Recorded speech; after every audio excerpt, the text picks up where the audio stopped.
Then we'll start.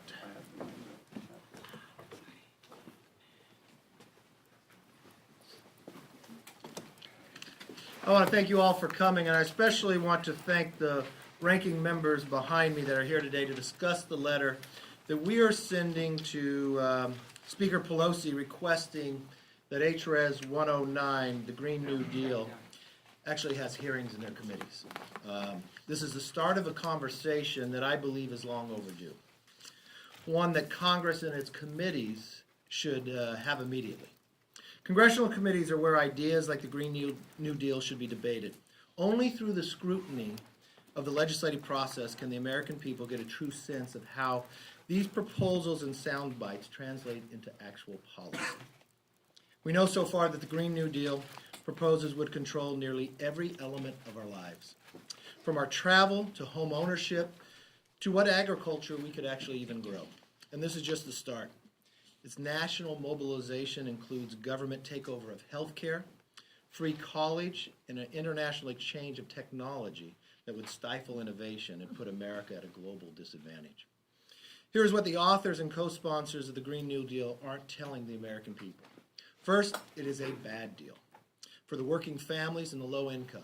Many of the constituents that are in my district, each provision I just mentioned would disproportionately hurt the very people the author claims and proposes to support. In my home state of California, for example, civil rights leaders are suing the state for climate policies that they argue drive up the cost of housing and cause a disproportionate amount of harm to the state's poorest residents.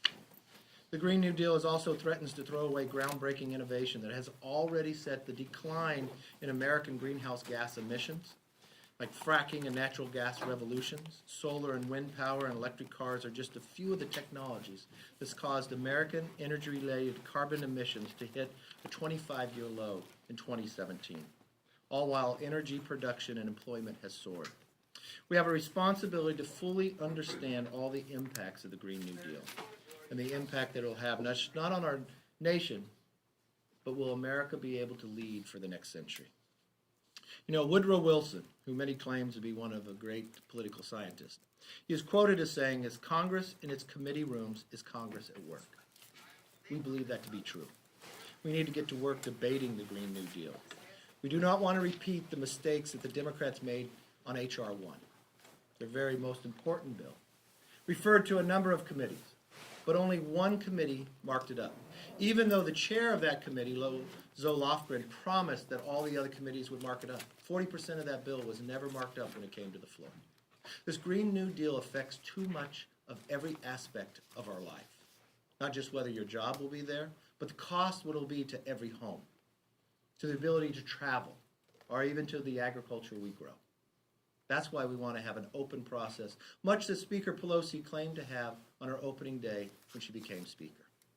So now I'd like to turn the podium over to our ranking member on Energy and Commerce, Greg Walden.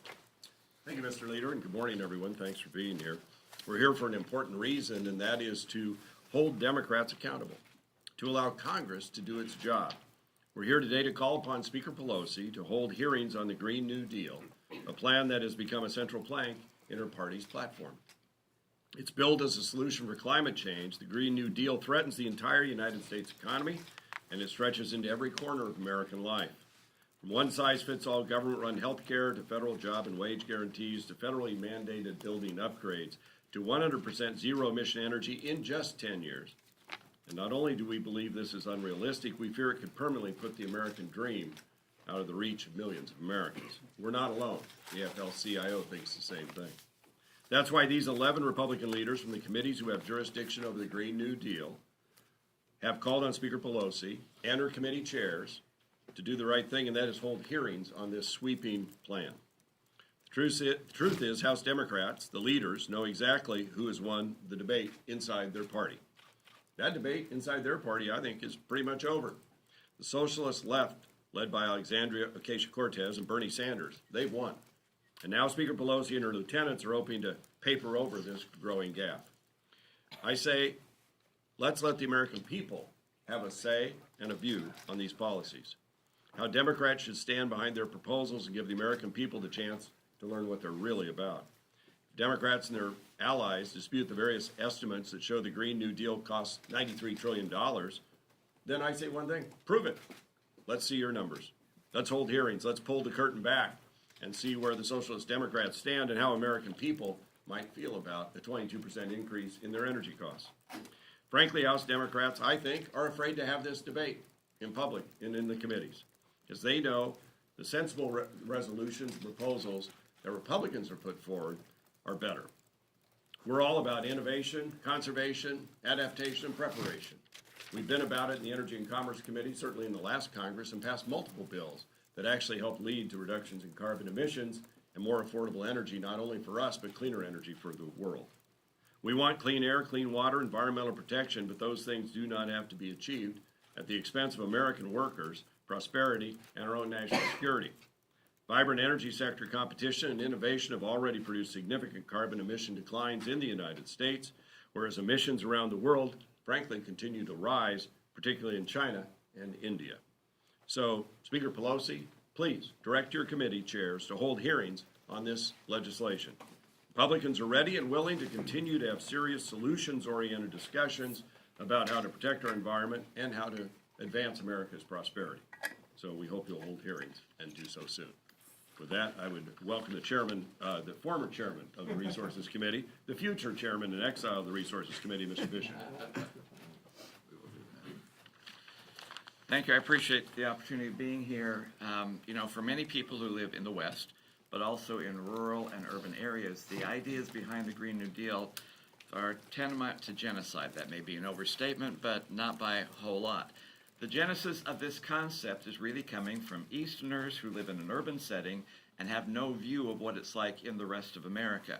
When they judge distance not in miles but in subway stops, you realize there is something that needs to be discussed with this particular process. Now, in our resource committee, Mr. Graves from Louisiana over there introduced a proposal to our rules that would require any discussion that we would have in that committee to also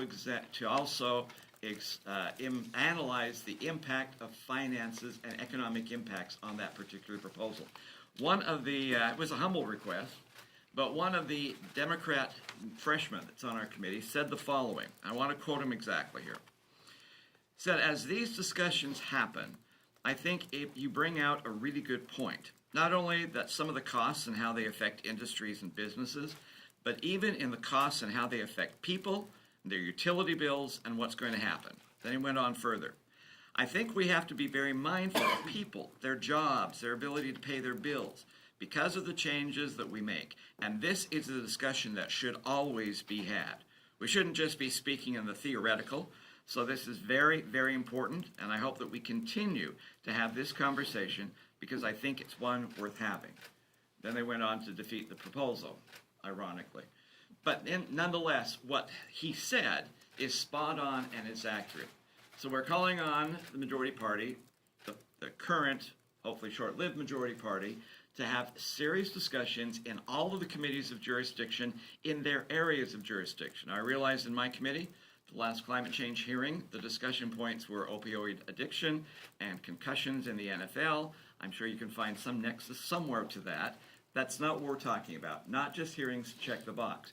If you're going to take this seriously, then we want to have serious discussions, and every ranking member down here has a committee that has a jurisdictional nexus and should be part of that. So we definitely call, if you're going to go forward with this theoretical idea, let's come up and actually discuss what the details are.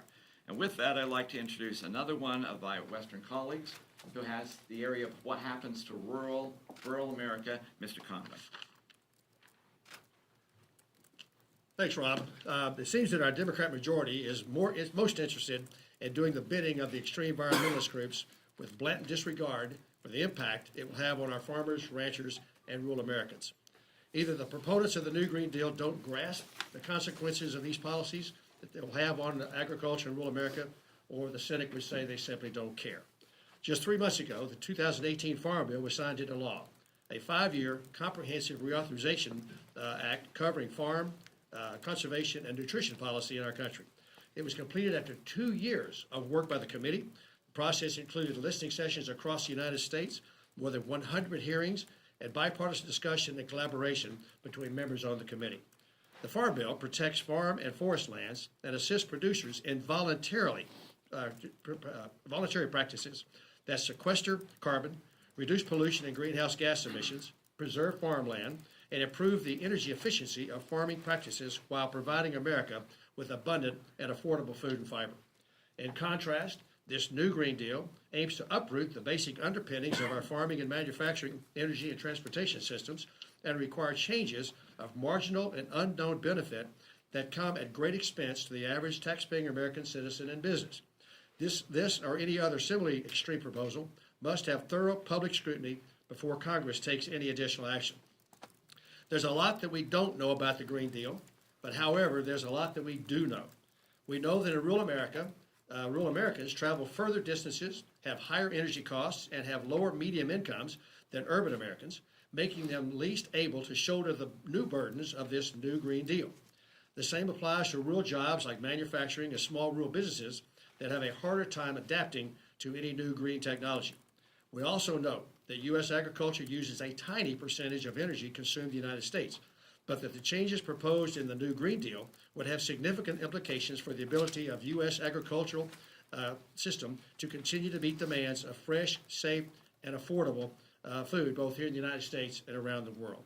And while they're already walking back such silly plans as to regulate or eliminate noxious odors coming from cows, the proposal is completely out of touch and ignores the technological advances made by the agriculture section over the last 30 years, including doubling agricultural production, reducing energy use by 30%, while not increasing greenhouse gas emissions. And most of all, we know that U.S. farmers and ranchers are best stewards of our rural land and that they accomplish these gains voluntarily and through ingenuity. I'm very supportive of working to improve our environment. I'm also very supportive of working to improve rural infrastructure. And I'm supportive of doing everything we can for all of the U.S. farms, 98% of which are family-owned, but I cannot support attempts to foist additional regulations on the backs of our farmers and ranchers, certainly without additional scrutiny and hearings by the committees of jurisdiction. Madam Speaker, please instruct your committee chairs to have the hearings necessary to ferret out this new Green Deal. And I now ask to Sam Graves, Ranking Member of the Transportation and Infrastructure Committee. Thanks, everyone. I appreciate this opportunity. From a transportation standpoint, if you look at the Green New Deal, it's fantasy land. It's fantasy land proposal. This idea that we're going to eliminate aviation in the United States it's ridiculous if you think about it. If you're saying that aviation is not necessary in the United States, and you're also saying that the 11 million jobs that aviation creates are also unnecessary, and then you think about the idea that we're going to replace aviation with high-speed rail, which has yet to work in the United States, and all you have to do is look to California to see what the high-speed rail proposal out there, what happened with it. It collapsed. The proposal is done simply because of the extraordinary cost associated with putting this together. Now, if you want to talk about the alternatives, and this is one of the things that a lot of folks, particularly from the East Coast urban areas, fail to understand when it comes to alternatives. If you're taking your kids to school or you're going to work, that's one thing, to get an electric car or an alternative fuel car. But if you're moving products and goods across this country, there is no alternative. There's no alternative for the jet engine. There's no alternative for a diesel engine, high horsepower, in a barge tug. You can't plug the barge in tonight and run it up the river tomorrow. There's no alternative. There's no alternative right now for pulling large trains full of goods across this country. There's no alternative for cargo ships running goods across our oceans. There just simply isn't an alternative, and that's pure commerce. That is absolute commerce, and we have to do everything we can to make sure that it doesn't upset the balance in the United States and completely collapse our economy as a result. Now I'll turn to Representative Lucas. Next, a little taller. Thank you, Sam. And thank you, Leader McCarthy, for putting this together. In addition to my job of being the ranking member of the Science, Technology, Space and Technology Committee, I represent the good folks of the 3rd District of Oklahoma. And addressing climate change impact on them and ensuring that we keep energy prices competitive so we can protect our jobs and promote economic growth is a big part of my responsibility. We have a saying in Oklahoma, it's an old saying, and it goes something like, there's a fine line between doing things for people and doing things to people. Our responsibility as members of Congress is to do things for people, not to force higher energy prices, higher taxes on Americans with pie-in-the-sky, unrealistic proposals. That's not a Green New Deal. It's just a bad deal. And the ones paying the price for a bad deal will be the American consumers and American businessmen and women. By some estimates, this proposal, and it's hard to gauge because the proposal keeps changing, might cost as much as $600,000 per household. That's an incredible amount of money. That's an incredible amount of money. Our responsibility on the Science Committee should be focused on how do we use research, technology transfer, innovative programs to address the issues that are important out there to our folks. Batteries that store energy from intermittent power sources, advanced nuclear reactors, carbon capture. But the bottom line remains, as my colleagues have stressed so accurately, this new Green Deal, the vague document that we're trying to assess, we won't know until it goes through regular congressional order. That's hearings in all of the affected committees, so we can get to the facts, so that we can determine the validity or lack of validity of the policy proposals. And ultimately, that determines what it does to our people back home. We're here for the folks back home. Remember, we're here to do things for people. There may be people in this place who are here to do things to people, but that's not us. And with that, I turn to my colleague, the ranking member of the Financial Services Committee from North Carolina, Mr. McHenry. Thank you. Thank you, Gigantor, for yielding. Price you pay for being free. That's right. So I'm glad Sam Graves and I kind of sandwiched in. Anyway, so I'll skip forward. Look, I think what is happening in our climate is an important discussion for us to have as policymakers, as Americans. It's an important conversation we should have globally. There are important things that we should be doing to improve the efficiency of everything we use and to reduce harmful greenhouse emissions. Those are the things that we should be working on in a bipartisan way and using innovation and technology. But what we have before us is called the Green New Deal. It is no deal at all for the American taxpayer and for the average American. It hurts the very people that it's intended to help, and it hurts people in every single state in this nation. So let's focus on the House Financial Services Committee and the jurisdiction I'm working in. The Green New Deal requires every single housing unit in America meet a new energy and water efficiency standard with zero emissions. So let's unpack what that costs. So we have roughly 130 million households in America, and the Green New Deal would cost each one of these households between $13,000 and $34,000 to upfit or retrofit this housing stock. This is the housing stock in America is the median age is 36 years for this housing stock. So that's a lot of money when you're talking about the whole of our housing stock. But if you just look at HUD-owned and directly subsidized housing, that's 5 million units.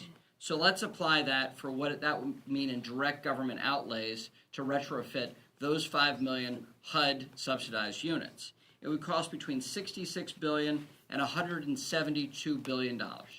That is larger than the whole of HUD's budget since its inception. So these numbers are staggering, and the impact it has on the American people is real, and it's negative. We should be having a substantive conversation of the things that we should be doing in a bipartisan way to achieve outcomes. On this matter, though, on housing, we put it to a vote last week in the House Financial Services Committee. Sean Duffy from Wisconsin offered the amendment that is the direct verbatim piece of housing applied to House Financial Services Committee, and it was unanimously voted down. In fact, the chair of the committee called it an unserious offering of an amendment. It's a very serious consequence, though. If we allow this harmful policy to be put in place, it will have a harmful effect on affordable housing and a harmful effect especially on those that are on the margins. So with that, I yield to Garrett Graves of Louisiana. Thank you. I want to thank the authors of the Green New Deal for brainstorming and throwing out concepts to help improve our environment, to help bring down energy costs, to help to raise wages and provide better job opportunities for all Americans. Because you know what, those are objectives that I share. But I think it's important to dig in to the proposal that was actually put on the table. When you actually look at it and you dig into it, it resembles more of a political memo that was accidentally converted into legislation, or some type of utopian grammar school exercise that was accidentally turned into legislation. When you look at the objectives, look at what has actually been accomplished by Republicans and by a Republican majority. You want to talk about raising wages, look at what we did in regard to helping to level the playing field for American workers, for American businesses across the globe, and look at how we reduced unemployment to record levels. Look at how we raised wages to record levels. Look at how we provided nearly unprecedented job opportunities, employment opportunities for all Americans. Those are the strategies. Revising our tax code, helping to modernize our regulations. Those are the strategies that provide opportunities for Americans. As has been noted, this package is estimated to cost perhaps $93 billion. Trillion dollars. 93 trillion. We add to that the $30+ trillion Medicare for all, the $22 trillion debt this nation has today. $450,000 per man, woman, and child in this nation. We need to unpack this. We need to have hearings. We need to have discussions. I've heard Democrats over and over again accuse Republicans of denying science, as Chairman Bishop noted. There's another type of science that's being denied here, and it's called economic science. Economic science is being denied. My home state of Louisiana, we have the lowest energy rates in the nation. Look at the states that are advocating or proposing this Green New Deal concept. Those are the states that have the highest electricity bills in the country. Is that the model that we want to replicate? Moving in a direction of Obamacare, where we were told that government intervention in healthcare was going to reduce costs, and we've seen the complete opposite. Is that the model that we want to replicate? The Green New Deal has a credibility gap. There are clear strategies that have been accomplished by Republicans that clearly achieve the objectives that are identified in the Green New Deal, but it is a very different path to that success than we've seen in this deal as proposed. Thank you. Take one quick question, because I only got 40 to go. So I read that you were on an airplane back and reading some article about AOC. Just wondering, she's clearly the champion of the Green New Deal. Is this part of a strategy to target her? She's asserted that Republicans are obsessed with her. Are Republicans obsessed? No, it's interesting. I was on my phone going through as I was flying into D.C. up from New York. It was when Omar, the leadership, talked about doing a resolution against the anti-Semitic comments that Omar had made. And I think it was Politico that said something that referring to whether the article would come up. So I was reading all the different articles. A former Obama administration employee felt to look over my phone and thought it was interesting that I was reading articles about politics and what was coming up on the floor. But he rephrased it to it was an AOC article. It wasn't AOC. I think it had AOC in it, but it was just reading up. Last question, I got to go. Yep. Could you identify the most significant piece of climate legislation that House Republicans are working on right now? There's a number of them introduced. Gladly to walk you through a whole proposal of them. If you talk to Garrett Graves as the ranking member of Sure. But Climate, he's which got a one- great which one do you proposal. think is most I will come back. Thank you very much. Appreciate it. Thanks.